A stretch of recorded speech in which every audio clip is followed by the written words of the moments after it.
a senior account executive at TGO Consulting. Been with TGO for 8.5 years. Have a strong accounting background. Spent many all-nighters working on budgets to meet board deadlines. So I've been on your side of the table. And with us today doing the presentation is Alan Whitehouse, who's the Chief Software Architect for TrueSky. Alan, you want to say hello and a little bit about yourself? Hello, and again, Alan Whitehouse, Chief Software Architect for TrueSky. We do a budgeting and planning solution, but I've been working with budgeting and planning solutions for many years. So we're going to talk about, I'll be leading the discussion about best practices as we go. Okay, next slide.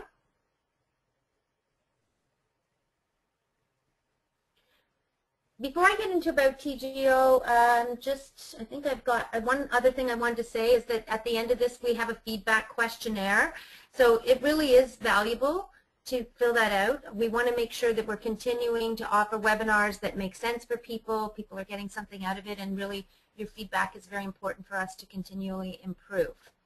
So a little bit about TGO. So TGO has been working with the Office of the Finance in particular for over 25 years.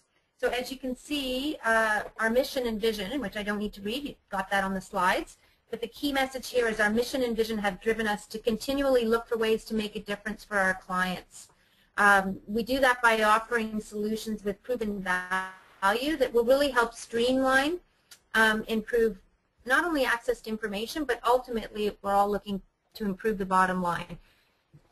Our clients look to us to find better ways to budget. So that was one of the key things that a lot of our clients were struggling with and are still struggling with, is the most efficient and effective way to pull information together that's accurate and done in a quick collaborative fashion. So that drove us to look for, as I said, a solution that would add more value to that process and ultimately to TrueSky. Alan?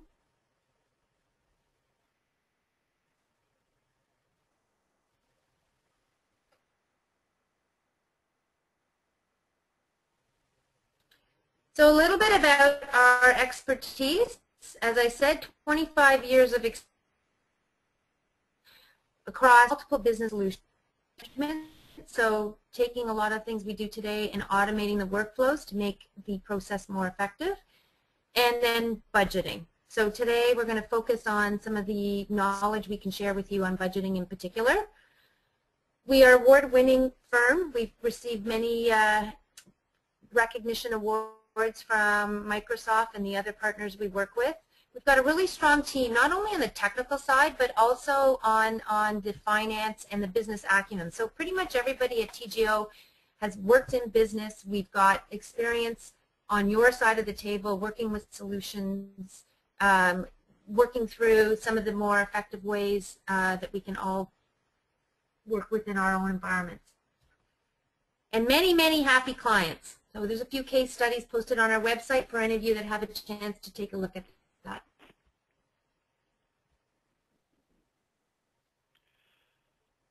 All right, again, this is where I take over. So I'm going to give you a little bit heads up of what our company is all about.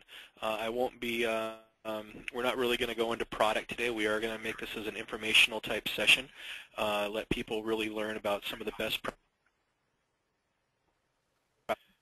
best practices that we've developed over the course of time. But TrueSky is a company. We are a software development company.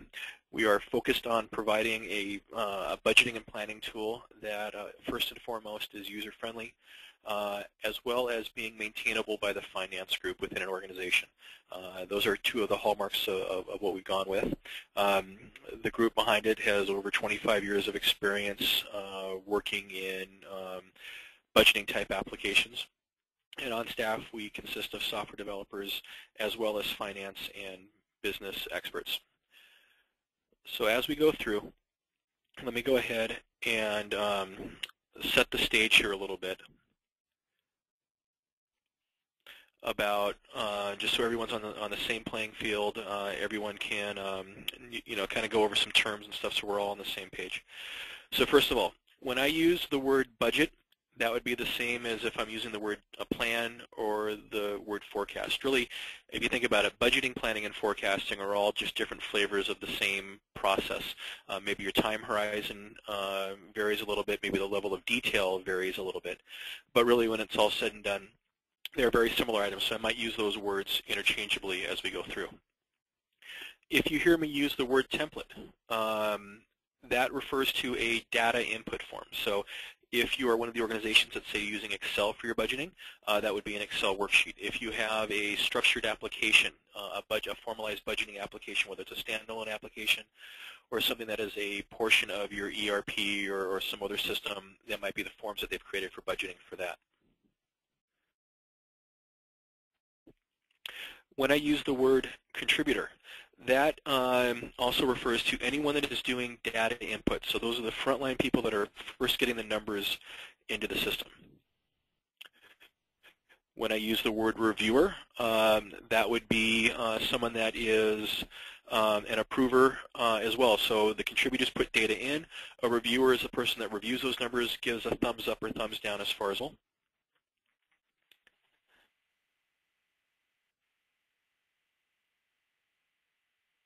Excel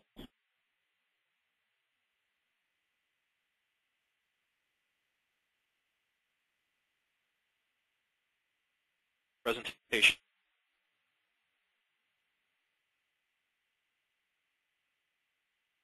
We're in the presentation, percent of these here in Excel anyhow, so I think this will be, and that will be the focus of what we're talking about.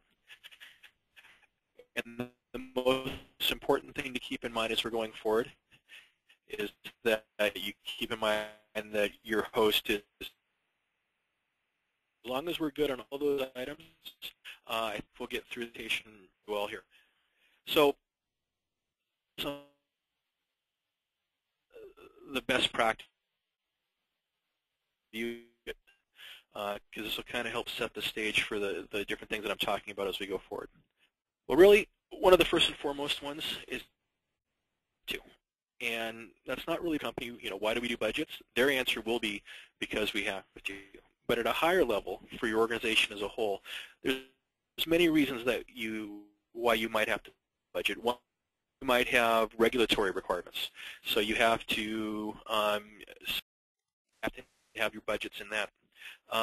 Maybe you have financial covenants with your bank, with your lending institute, where you have to show them a forecast of where you're going to be before they release additional funds, or they might call due certain loans that they have outstanding to you. The third reason why you budget, maybe you have a board of directors, or you have owners that are hands-off, that are not necessarily involved in the day-to-day working of the business, and they need to see where you're going to be, where you're going to end up, or where you hope to end up at the end of the day. The other part of why we budget is to have some degree of financial predictability. If you think about it, in life, some surprises are good, some surprises are bad. A surprise birthday party tends to be a very good thing. A surprise trip to the emergency room tends to be a very bad thing. And budgeting and finance is the same thing. We like to have that level of predictability. As an example, if let's say you're a producer that you use a commodity item, I'll use sugar as an example. If you have a good prediction of what you're going to need as far as product goes 6 months down the road, a year down the road, you have that ability to have that financial predictability, maybe hedge by buying sugar futures and not have to all of a sudden be surprised if you need to buy on the spot market and the price goes up dramatically. So financial predictability is one of the reasons why we budget. Wrong way. Another reason why we budget is to understand the business drivers. So very easy to talk about the top line numbers. Maybe we're going to make $1 million a month in sales. But what is an organization if we do sell $1 million? How many employees are we going to need to fulfill on that? Are we going to have to buy more raw material? Are we going to have to expand manufacturing workspace? So one of the reasons why you do budget is to make sure you can understand the different components that you have to face within your organization. And finally, it's to manage people's performance. In many organizations, you get graded, and subsequent raises, promotions, and so forth are based on how you do at hitting certain targets. And people like to have those, so we do budgets to manage performance. Now, as you go forward and as you go through the rest of this presentation, take a second here and just kind of think about what are some of the reasons why you budget. Because if you don't have a clear understanding in your head of what you're trying to accomplish by doing your budget and why you're budgeting, really what you're doing is just wasting a lot of time. You're kind of going through the motions, but you're probably missing a lot of stuff that's really important, or maybe you could be approaching it differently and streamlining things. Next, we will talk about some of the elements of a budget that go into what things make up. So really there are three elements of a budget that consist of different subcomponents. The first one we'll talk about is people, and that is the human element. And that is really consists of three components: involvement, accountability, and time. The first one, and these are the things that you need to think about, and how do you address these when you're doing your budgeting process. So first of all, involvement. Really when it comes down to it, the more engaged a person is in the budgeting process, the better your end results are going to be. So if you want to have a successful budget, you've got to get people involved, and you've got to have them mentally and physically involved. And by that, mentally means they've got to want to do it, they've got to understand the importance and the ramifications to them. But physically, you have to make sure that they have the tools, the time to get it done. Accountability. Really important on the people side is accountability to your budget numbers. If people are not ever held accountable to the budget numbers that you're asking them to submit, then you're not going to get quality numbers, because people are just going to throw numbers up. They're going to get through it as quick as they can, because there are no ramifications for having bad numbers. So as you go forward, you need to make sure that all the people that are involved in the budget have accountability related to what they're putting in, what they're reviewing, and so forth. Time. In reality, there's only so many hours in a day. When the budget cycle comes around, people are usually asked to do the budget as well as all of the other day-to-day tasks that they have to get done throughout the rest of the year at the same time. And that really can help, that really can have a negative impact on your budget. So as you're going through in the budget, you want to make sure that you give users enough time to complete the budget, to do it right, and to reduce some of the other items that they're working on at that moment in order so they can focus and concentrate on the budget. The next element is what I call the data element. And it's composed of 4 different components. The first one of those is detail, and that really means the level of detail that you're budgeting at. In most organizations, you budget at a high level of detail. Probably most of you out there are maybe just budgeting at the GL account level. And what happens to get to that point is users do a lot of build up on their own spreadsheets and so forth. So as you're about your budget, think about the level of detail that you're budgeting at, and I'm going to touch on this a little bit later as we go through. One of the other components are the drivers. I think the best way I can focus the formula of revenue equals price times quantity. So if you think about it, what most organizations budget is the revenue, but what's revenue is made up of is price and quantity. And having people that are dramatically off on either the price or the quantity can have huge effects to your organization. So when you're doing your budget, think about budgeting the drivers as well, and I'll touch upon this. Budgets are also consist heavily on external data. So an external data might be any information that's outside of your organization that can affect what's going on. It can be economic trends, it can be changes in regulatory environment around you, cost of products and stuff. Those all need to be taken into account when you're doing your budget. And then you have timeliness. Now, don't confuse timeliness with time. Timeliness means how up-to-date is the information that you're presenting to those users. Many of you probably face situations with Excel is to get actuals into the budget for people that are doing, for contributors to put numbers into the system, where you have to take them out of your ERP system, you have to do copy-paste into another worksheet, you have to do some data manipulation, then you have to get them to those users. And by the time you get those to the users, the data is months, weeks, months old. And that's a big element of that budget is the level of timeliness. And the more time in the data that you have in your forms, the better your budget will be. The final element of the budget is the process, and that consists of these 6 areas. So first of all, accessibility. Really, how accessible you make the budget to the end users is going to have a huge degree on how well they work with it, how quick they can get through it, the quality of the numbers. Security is another big portion of the process. You draw a fine line between giving them too much information and not enough information, giving them numbers that they shouldn't see, while at the same time giving them numbers. And that can be a big issue, but you have to take that into account when you're doing your budget. Visibility, ensuring that each individual user has the right amount of information that they need to get their job done, that the reviewers have all of the data they need from their contributors. The contributors have all the information, including things like external information that they need to get their information in. Confidence. At the end of the day, you need to have confidence in your numbers. And if you don't have confidence in the numbers, then you need to look at the process. And then hopefully some of the things I will show you here will show you how we can increase the confidence in your numbers. Duration. Really, how long does your budgeting cycle last? And this kind of goes hand in hand with timeliness and time. Do you have a 4-month budget cycle? Do you have a 6-month budget cycle because it takes you that long to get through it? Do you have a 2-month? Obviously, the quicker you can turn around budget cycles, that kind of goes hand in hand with frequency, which is the next item, which means the more you can do and the more accurate your numbers will be, and the quicker you can adjust to changes in the environment around you.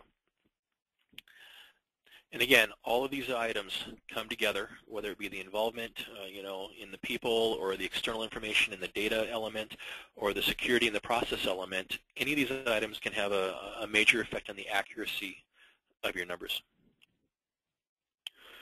So really quick, we're going to talk a little bit about what is a typical budget cycle and what you should be striving for in your ideal budget cycle. I'm going to start with I think what is a fairly typical budget cycle I've seen doing this for many, many years with a lot of organizations. And we're going to start 120 days out from when your budget has to be finalized. Now, for many of you, this might be a budget that has to be finalized in the December timeframe, meaning you're starting in, the August kind of time frame. If you're on a fiscal year, it might be a whole different. That's what's do 100 to the final budget. Well, what you'll see traditionally is a cycle that looks something like this, and I think this is probably pretty familiar to most of you that are using Excel if you really think about how your process goes. You spend a great deal of time creating different input templates, and that's creating what goes on rows, what goes on columns, populating it with data, creating different workbooks for different users because you have different data that needs to be presented to them, stuff that they have to fill out. Then users spend a great deal of time getting data into the system because they're juggling that spreadsheet that you've given them. They're creating their own spreadsheets to kind of do their build-ups and working through the information. Then you get all those in and you have to do a quick review to make sure the numbers look right, make sure everything is correct, no one's added rows, deleted columns, changed formulas. Then you spend a great deal of time merging those back together again. And at the end of the merge, you have to spend more time doing review. Then you go back and you find some stuff and you do some modifications. Then you do without having much time to think about it, you do your presentation. That's that presentation to ownership, to the board, to the executive group, to your bank, to whoever, who then tells you know what, we don't like these numbers, you've got to come back and modify them. Then ultimately you finalize the numbers. And again, that high value stuff at the very end, the presentation, the finalization and all goes very, very rapidly. It doesn't get a lot of time spent on it. Well, the type of budget cycle you should be looking to do is something like this. And I hope as we go through this, I'm going to be able to give you some tips and tricks that will help you go from up above to down below, where you don't spend a whole lot of time creating the input templates, that you have templates that are reusable, that are dynamic, that can adjust to the end users, that you structure things that you can get the data from the contributors into the system quicker, that maybe you can completely eliminate or reduce dramatically the amount of time it takes to merge all of this data back together. And the most important item is the item that you see in yellow there, which is called analyze and strategize. And that is something that tends to not happen in most budget cycles. You get through the budget, you get it approved, and it's only after the fact, after you're done with it, that you have time to sit down and think, you know what, if these numbers are actually true and if we hit these numbers, what do we have to hire more people? Do we have to lay people off? Do we have to buy more machinery? Should we close down a plant? That happens after the fact, and that is kind of goes through. And so I'm going to break we're going so and the better your end. So let's talk about some of the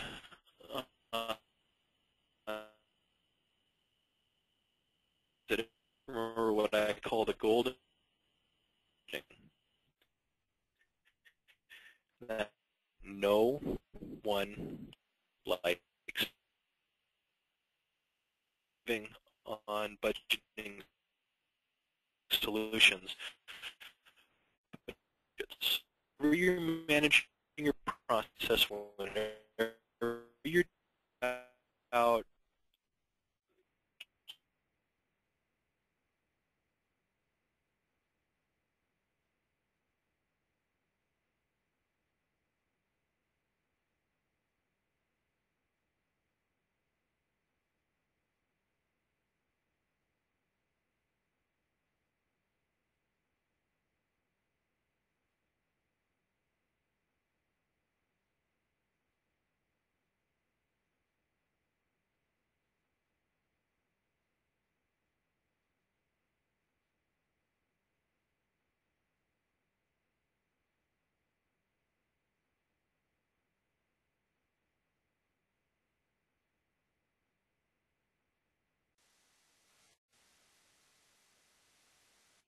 okay here now.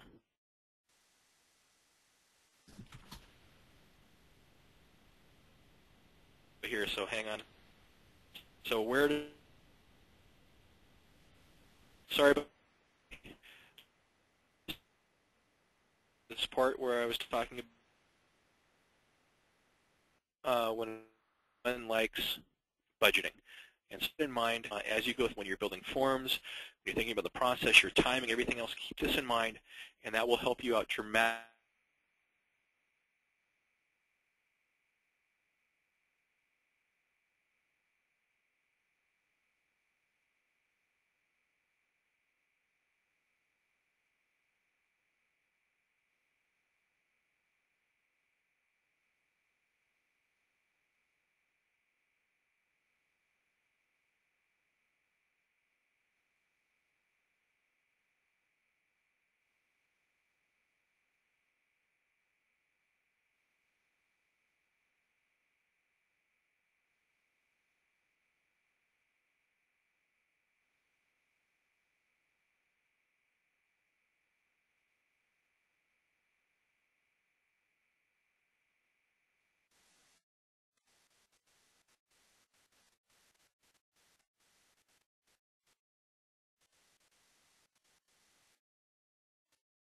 Okay, so hopefully we've so make sure you give the user some guidance as you're going through the process. And here's an example that should be pretty straightforward to do. The first tab in any Excel workbook that you're rolling out to the individuals should have instructions. So it should tell them what's going on in the organization. In this example here, we've let them know actually some budget guidance about what increases are acceptable, what increases are not acceptable. So it's a very simple thing, and it won't solve all of the problems that you have. It won't prevent all of the emails and everything else that happened as far as going back in the budget cycle, but you might be able to stop the first 20% of them, and certainly handle all the easy questions if you just spend a couple times in giving people instructions and guidance as the first tab of your workbook as you go out. Next thing to keep in mind is when you're building your templates, keep them simple. So I'm going to show you a real-life example. This is something from a company I was working with, and this was what their budget input template looked like. Now, at first blush, this doesn't seem too bad. Okay, it seems like some of you might have something like that, but this is at 100%. In order, you have to zoom this down to 12 in order to see it. Right? So at 12%, there's no way you can actually get what's going on. If you work at it at 100 or 80%, you're still doing a huge amount of scrolling up and down and right to try to get the data. So a couple things to keep in mind are, and I'm going to show you an example of what's a little bit better layout right here. So here's an example utilizing Excel that can make things a little bit simpler. So things to keep in mind that if you don't use them today. Think about the grouping buttons that you have above. So you can so you show summary level, then you can edit if the user's all of that detail all of the time. Consistent. So right here, as we've rolled things out, I have yellow cells are for data entry. They can clear titles about where you're working on, what areas they're going in. Think about using things like visual indicators. Excel has some great concept called conditional formatting, if you've never worked with it, where you can give them guidance here. Because remember we talked about if you're greater than 10% or than 20%, we're not going to put those into your worksheets as you go forward. So again, clear layout, keep it that are geared towards the individual and the process.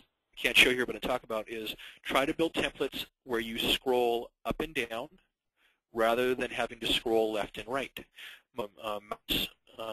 Mice that people have today on their desks have the little scroll wheel, so it makes it very easy to scroll up and down.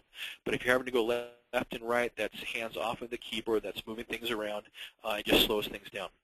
So kind of keep some of those in mind, and again, definitely keep it simple as you're going forward. Next one, tailor the templates. And by that I mean tailor them to the individual or the business unit that you're giving them to, tailor them to the process. So here's an example of a very simple template to highlight putting in travel expenses.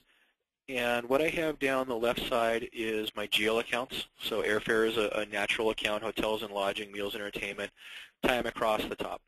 And this is the traditional kind of travel expense template that you might roll out to, say, your salespeople that are traveling on the road. The problem with this template is geared towards how accountants think. And nothing against accountants. I have an accounting degree myself. But it's around the capture at a GL level for, say, financial reporting. The problem with this is you roll this out to say a salesperson who's traveling out to visit clients, and you ask them to budget airfare. What are they going to do? The first thing they're going to start thinking about is, I have to do 8 trips, and I have to visit customer A, customer B, customer C, customer D. And when I visit them, I'm going to have this kind of airfare because I'm going to go A to B, and then I'm going to go B to C. And while I'm at C, I'm going to be staying 3 days, and I'm going to have these kind of hotels and so forth. So what do? They've probably created their own spreadsheet on their desktop, put the numbers in there, and then they've copied and pasted into your master spreadsheet. But now you've lost all that great detail because that spreadsheet's hanging out on their desktop.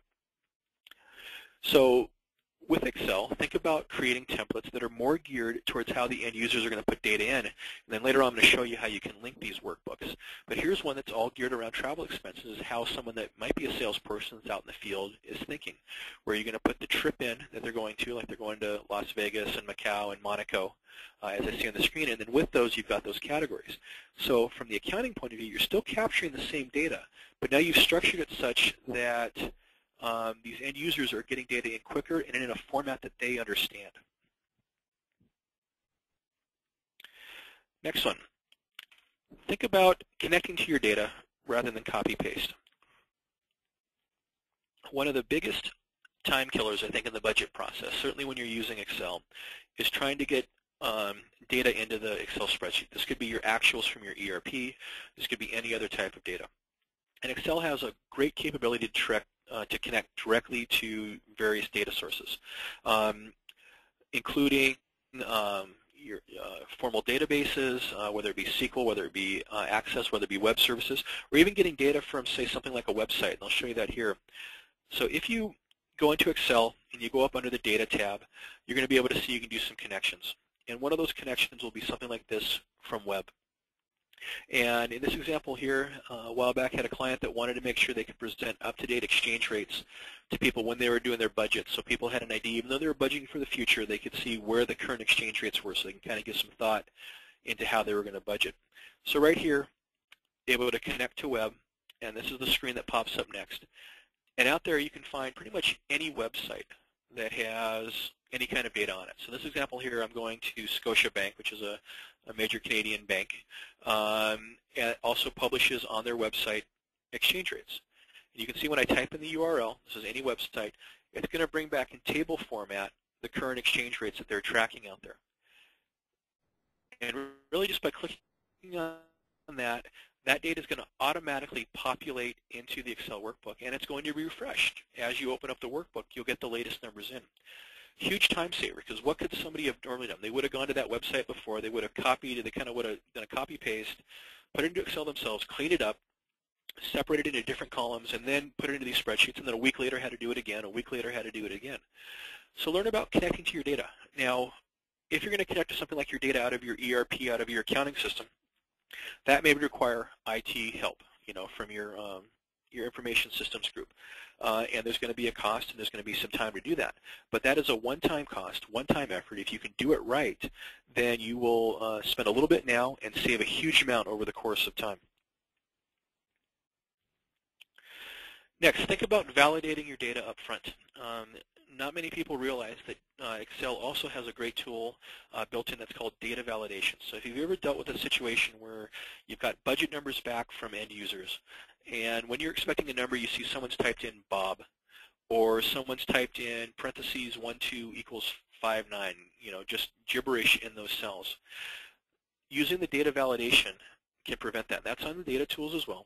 And what you'll see are some screens similar to what I have up here, where in this example here, let's say you want to make sure they're only putting in whole numbers, even no decimals. You can say, I want them to only put in a whole number between 1 and whatever that huge number is at the very bottom. And then if they try to put in something else, you can actually pop up alert messages and give them warnings that they haven't met your type of guidance. So this is great for making sure that people don't go too high on numbers, don't go too low on numbers, that you put in text where you want text, you put in numbers where you want numbers, you put in decimals where you want decimals. And if you spend a little bit of time doing this up front when you build your input templates, then again, as they're putting data in, you'll get cleaner data, which will also make your merge and everything else go easier down the road. The next thing is think about naming conventions, okay? So when you're naming your spreadsheets, here's some examples. So at the top, you got ones that are not so good, and these are kind of examples of what I've seen as we work with clients over the past. Like that first one, I think it's probably Bob's Budget version 1. And the second one might be the final budget for 2015, but is the BAK a backup, or is that for Bakersfield? What is that actually for? And then OpBud 15-16, maybe that's the operations budget. Down below, make sure you put some thought into your naming. That'll help make the process go easier. So this example here, we're doing budgets by department, by location, by budget category. So here you see we've got one for Toronto for the finance department for office expenses. You've got one for Seattle for the finance for office expenses. And we have one for Toronto for the production department for their materials expenses. So putting naming conventions like that will just make your organization go a little bit easier, help you find if you're missing one or so forth. It's a little thing, but you'd be surprised how many people don't actually do that. So now we're going to move on to the input. And this is hopefully some best practices on helping you get the best data out of the people who are actually putting the numbers into the system, the contributors to the system. So first and foremost, I'm going to talk about is eliminate the divide by 12 mentality. So what usually happens in a lot of organizations, you roll out a budget template and you've got 12 months of data, January through December. And in their mind, they think, I'm going to spend so much for the year. They take that number and they divide it by 12. Well, in reality, with the exception of maybe some things like rents, insurance, lease payments, something like that, very few expenses or revenues are completely flat throughout the year. You don't have that perfect divide by 12. So the example I've got here, let's say you were a ski resort, and these are payroll-related expenses. In the winter months, you're going to have high expenses, but in the summer months, you're going to have next to none. But if people are doing that divide by 12, you've got that flat. And this can have big ramifications on cash flow, as an example, when you're planning. So you're budgeting flat, but, in reality, it comes out, and then all of a sudden, towards the end of the year, you've run out of cash. So I really try to stress with people to get rid of that divide by 12 type of mentality. Next, make sure you budget the drivers and not the top line dollars. And I'm going to give you an example of that that kind of highlights that. So here's my example one. We're predicting $5 million in sales. And what we're selling doesn't matter, widgets, the traditional demo widget that people always talk about. But we sell at a $10,000 per unit, price per unit, okay? What that means is we're going to, the course of the year, we're going to build 500 units that are going to be built, warehoused, and eventually shipped, okay? Example 2, still predicting $5 million in sales, but we're also predicting now a $2,500 unit price. And what that means is we've got 2,000 units to build, warehouse, and ship. And that's 4 times the volume. Well, think about, that's a huge difference. You know, if, let's say you're a manufacturer, maybe you're professional services, and this is delivery on hours or a number of people you're going to need. You know, that's a material difference. You're going to have a lot more bodies. You're going to have more floor space. You're going to have more warehousing capacity. You're going to have more raw materials. So even though your same sales, 5 million, you know, those drivers are really key. So while you're budgeting, try to budget not the top line number, but budget the drivers, and then do the math to get to the top line number. And you're going to have better numbers, and you're going to be able to drive your business forward better with those. Next one, budget the details. So I think earlier on I spoke about when people are doing travel expenses and building their own spreadsheets. So here's another example of where, you know, we're capturing data in the top screen of conference registrations.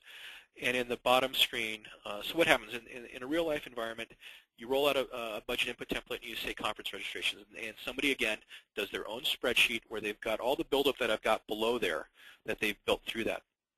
And then they submit their numbers by doing copy-paste, and then halfway through the year, you don't know that person has left the organization, they lost the spreadsheet. You have no idea how did they get to these numbers, especially if you're over or under budget when you're doing a budget to actual. So try to build templates that capture that additional detail down below, all right? In this example, so I'm showing the content, and this goes for all different areas, whether it be cell phone expense, conference registrations, utilities, whatever. All these areas, try to capture that great level of detail. The other one is capture the knowledge, okay? And how do you do that in Excel? It's using that little notes feature. You know, a lot of times people will just do the top line numbers, and you look at the numbers and you have no idea, are these numbers reasonable? So now Mary has forecasted $1.5 million in sales, but last year we only did $1 million in sales. So was that a typo, or is she really thinking of getting an extra $500,000 in sales this year? And if so, how is she planning on doing that? Get people to start capturing the knowledge that goes along with their numbers. So as you're reviewing it, you know what they're thinking. It also gives you more insight to how you need to plan. And are they just being insane?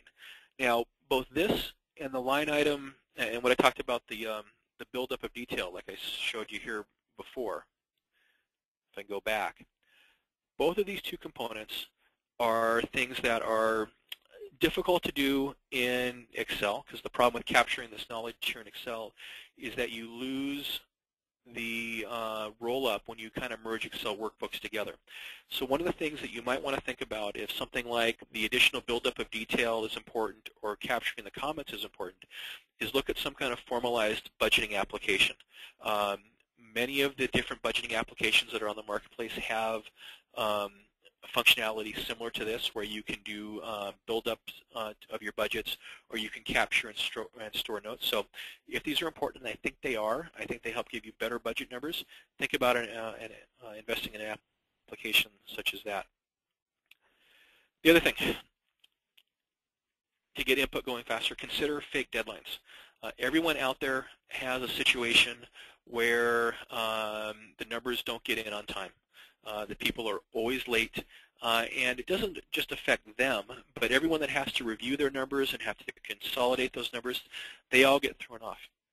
So if you do have people that are consistently late with their numbers, I know it seems a little juvenile. I know it's kind of like how you're treating your children sometimes to get them out the front door for the bus and everything.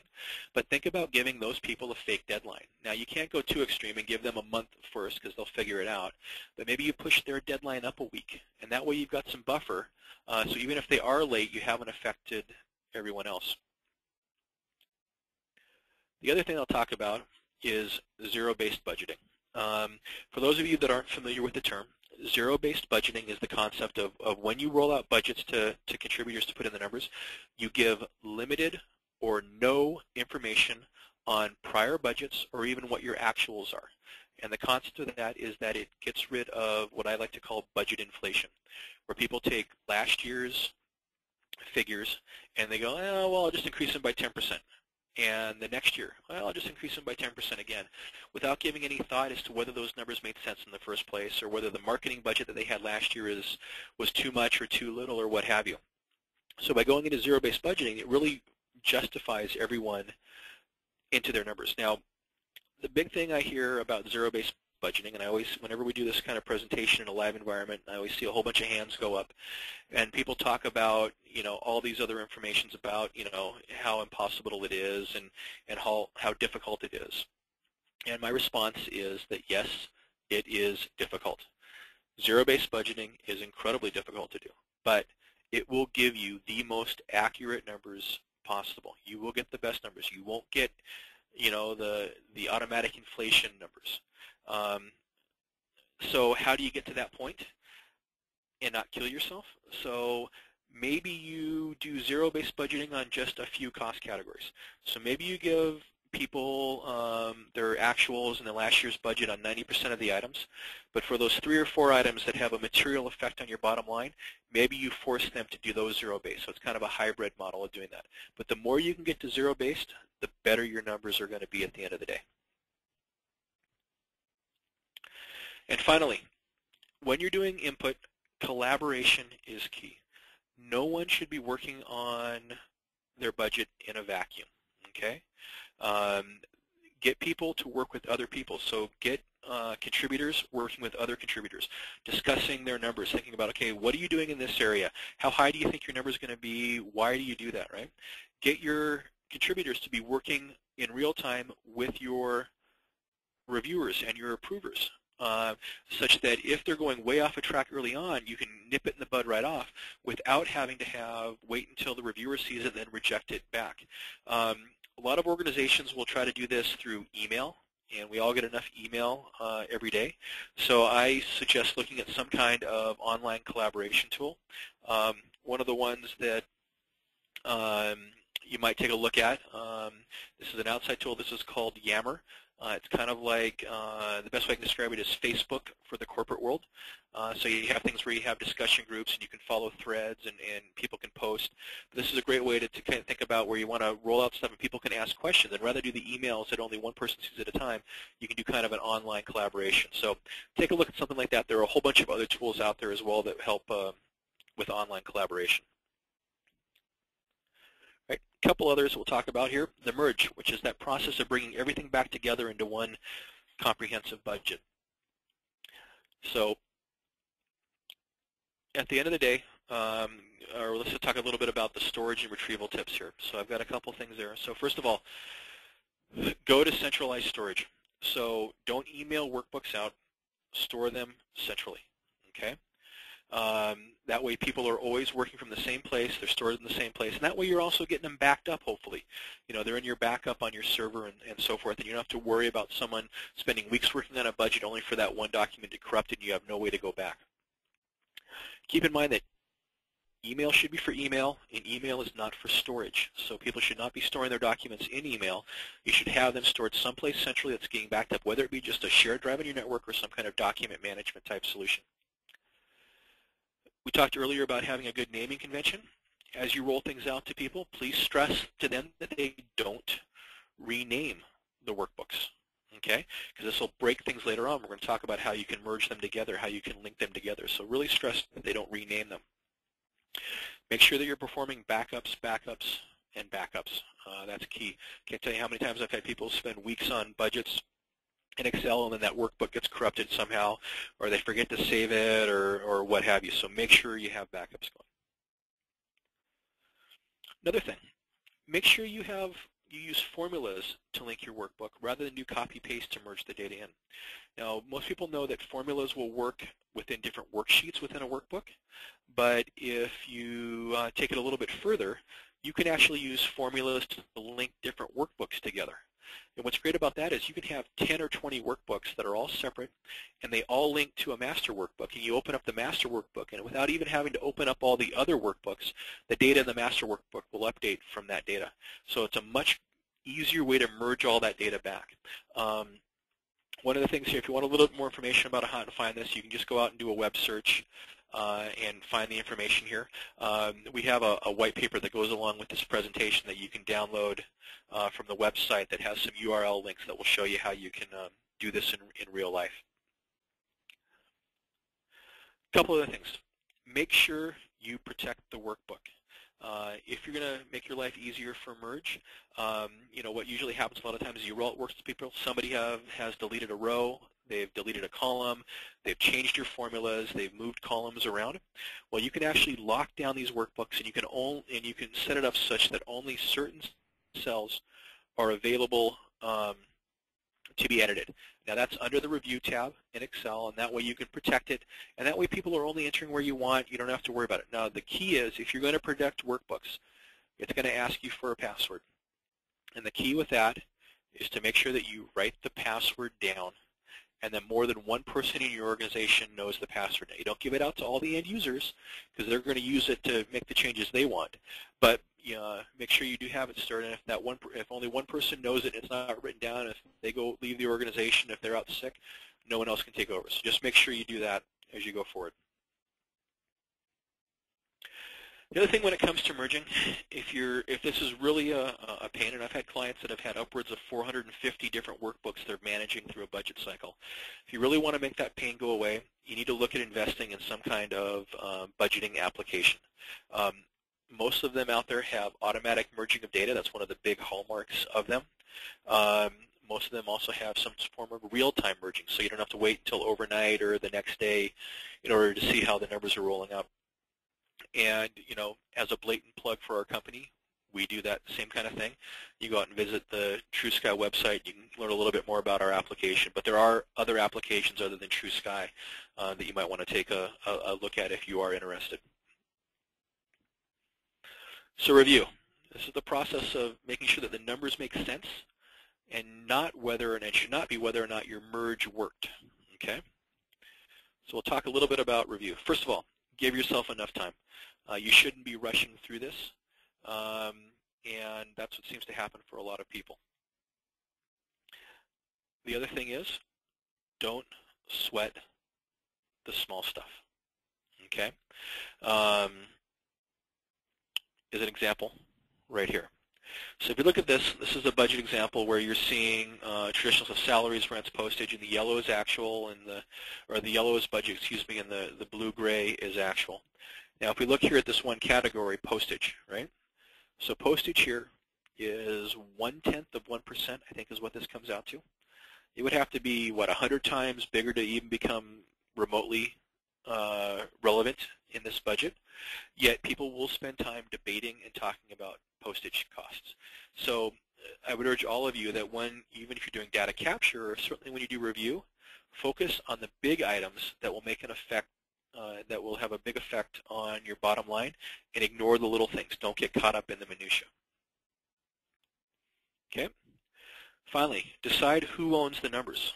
It's key to know, is it the frontline people that own the numbers, or is it approvers and reviewers that can own the numbers? So if you let reviewers and approvers make changes to the numbers, you need to make sure that the people on the front line know that those changes are made. Otherwise, when people put in numbers and they say, you know what, it all goes back to that kind of accountability and involvement that I talked about earlier, where they say, you know what, they're just going to change my numbers anyhow, why should I put any effort into it? So as an organization, make sure you decide who owns them. I am a big believer that the frontline people, the frontline contributors, are the people that own the numbers, and that reviewers should only give a thumbs up or a thumbs down on the numbers and then tell the people to go back and make changes. That way you have ownership all around, but you figure out what works in your organization, but whatever you decide upon, make sure you know who it is, make sure it's clear, and make sure that's communicated to everyone in the organization.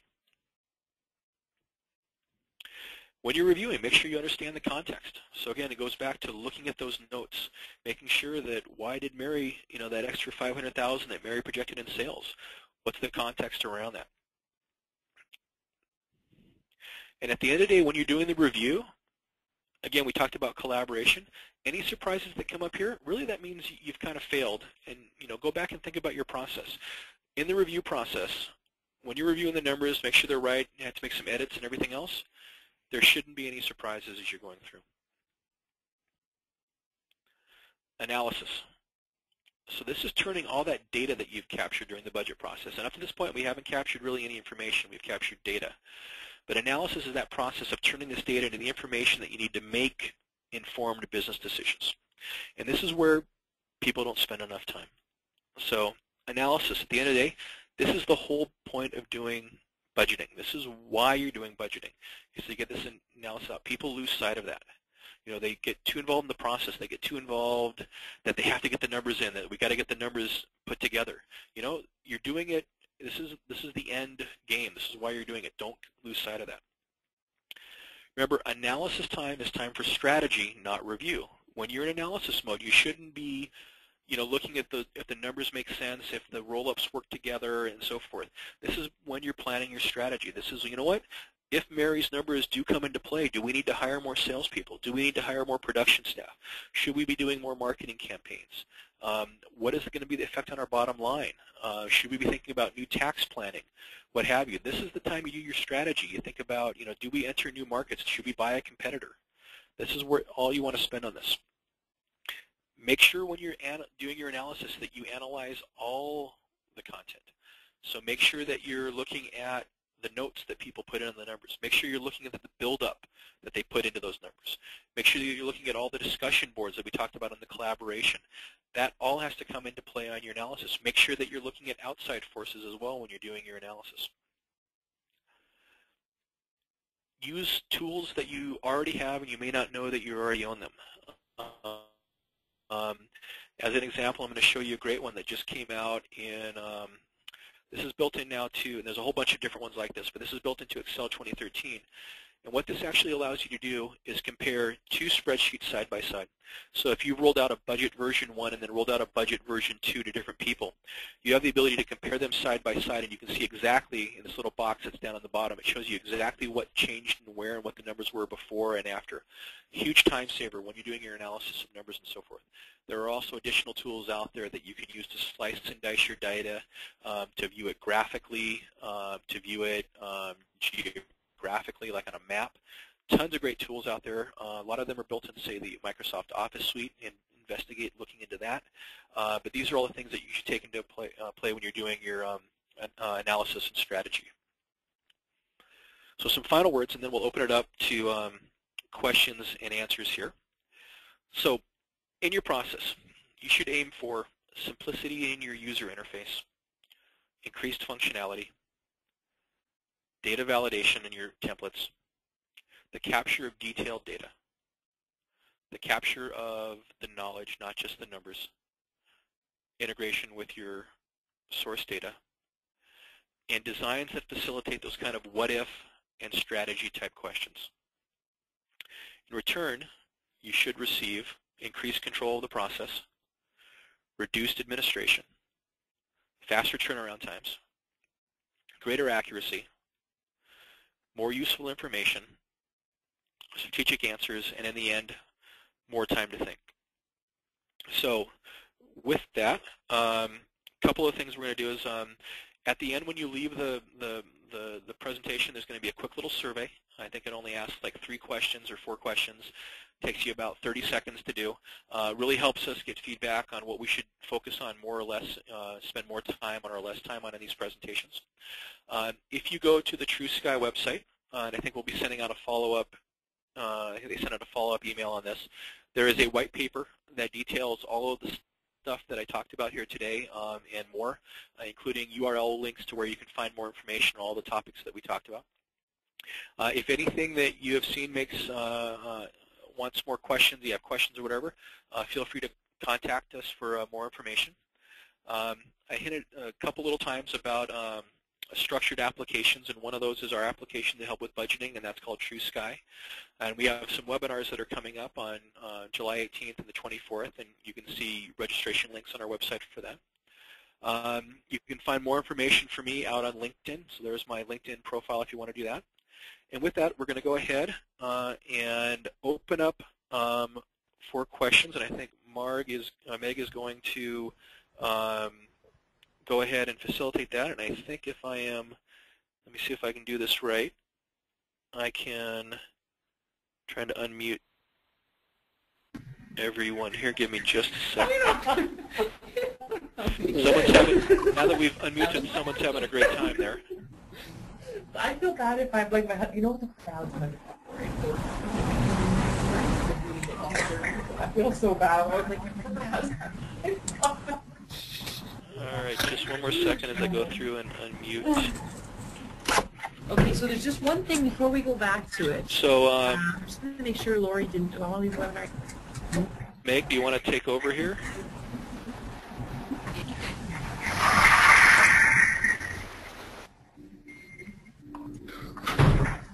All right, Meg, you're unmuted as well. So any questions from anyone out there? Yes. Okay, we have no questions in. So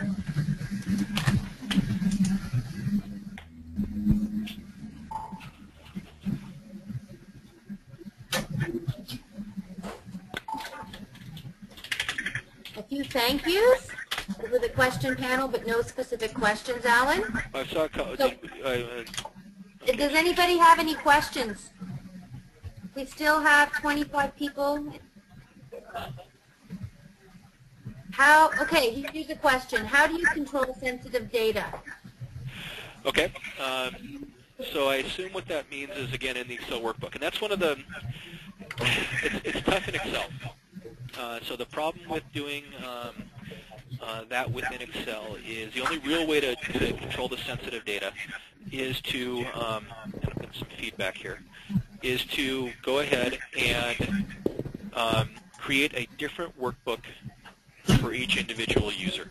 And that's part of the pain of using Excel itself as your budgeting tool, is the number of workbooks tends to propagate as the number of users get involved in the system, and security is that very one of the very reasons for that, is because the only way you can really control that is by putting in a different workbook per user. Now, if you are linking to specific data, in many ways, depending on the structure of your data source, like your ERP and the data structure, you can potentially have your IT group build in some rules that will filter data for those individual users. But if you're going to go to that route, then what I would recommend is you look at some kind of formal budgeting application, because then they have that component to be able to manage and maintain that security. So I hope that answers your question for you. Yeah, thank you. Okay. Other questions that are out there? That's the only one online so far. Does anybody else would like to speak up and ask some questions directly? Or have any feedback they might want to share, or any tips in Excel that's worked for them?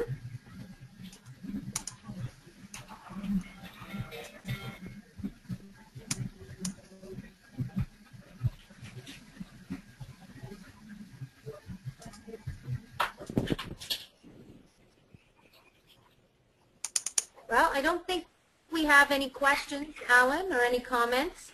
Well, I'll leave it open for just a minute or two more in case anyone wants to type in anything.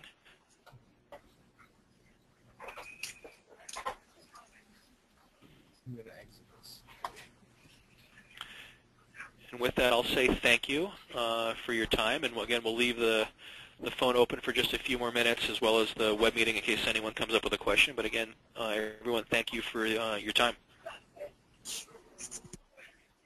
Thank you, everybody. Okay.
All right, well, I'm going to end the phone conversation, and we're going to end the meeting again.